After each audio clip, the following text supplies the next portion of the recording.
So, ayan, natanggal ko na. Ang fresh talaga ng feeling pag...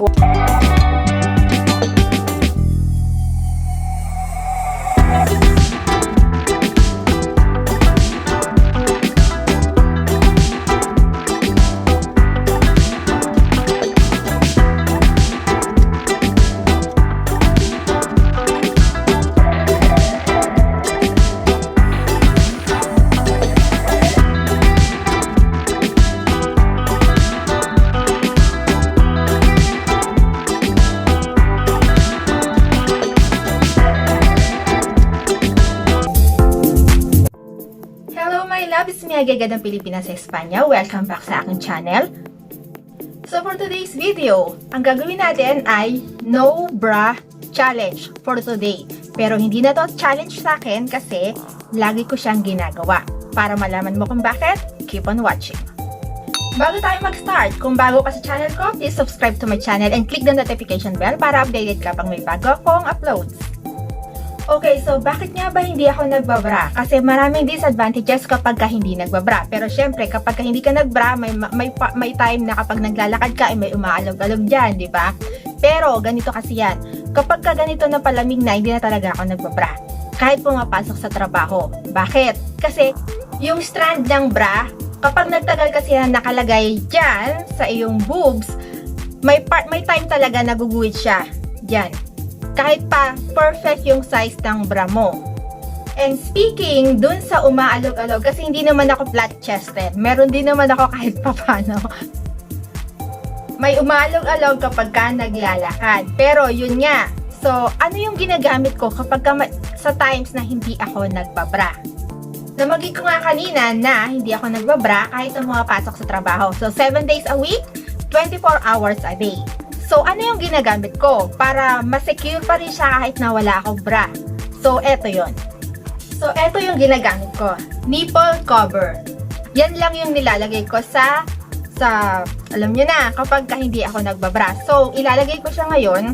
Papakita ko lang sa inyo kung anong itsura niya kapag nakabra ka. So manipis na yung suot ko. So, makikita nyo yung may guhit na yan, diba? So, nakabra ko. Pero ngayon, tatanggalin ko siya at ilalagay natin to para makita nyo kung ano yung itsura kapag ka nakaganito lang. So ang itsura niya ito. Meron akong 3 pairs ng nipple bra. So, eto siya. So, silicone siya. Mukha siyang silicone. Malambot siya. So, may plastic pa ito sa ilalim. May plastic pa yan. Tatanggalin mo yan. Okay. Tatanggalin mo siya. Pakita ko sa inyo. Tatanggalin mo siya. Yan. Tapos, eto kasi dumidikit to pero komportable naman siya kapag kanilagay mo. So, tatanggalin na natin yung bra ko at ilalagay na natin tong silicone.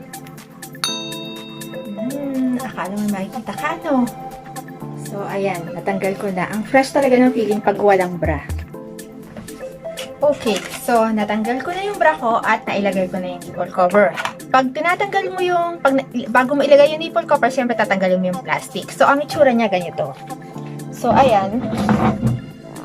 So, napansin nyo, wala na yung line ng bra. Diba? Wala na siya. So, ang itsura niya ganyan. Yan. Tapos, mas komportable ako na ganito lang kesa sa may bra. Kasi minsan kasi ang bra kasi pag nagtagal ko nasuot, masakit masakit. Pero eto, hindi siya walang masakit. As in, para kang wala lang suot. Ang natakpan mo lang ay yung nipple. So, ganun lang.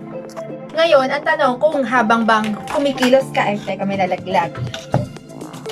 Ngayon, ang tanong kung habang ba kumikilos ka ay hindi ba siya nalalaglag. So, sa akin, depende kasi siguro yun sa brand. Kasi ang ginagamit ko ngayon ay brand ng H&M. Sa H&M ko lang siya binili. H&M.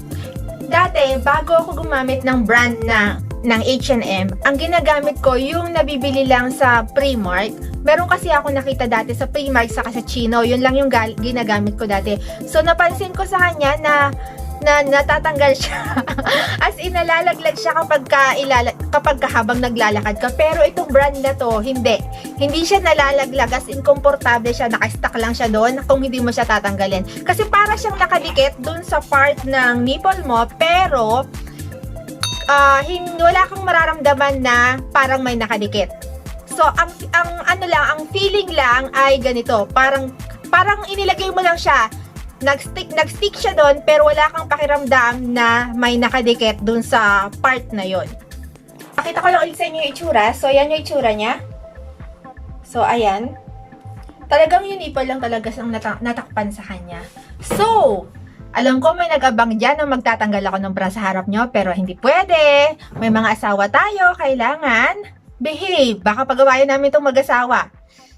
And, ang gusto ko kasi kung gagawin ko tong no bra challenge na to, na hindi challenge sa akin, ang gusto ko makakapagbigay pa rin ako ng informative sa inyong lahat. Diyan. Thank you for watching, my loves. Pero bago tayo magtapos, kung bago ka sa channel ko, please subscribe to my channel and click the notification bell para updated ka pang may bago akong uploads. Thank you for watching, my loves. See you sa aking next video.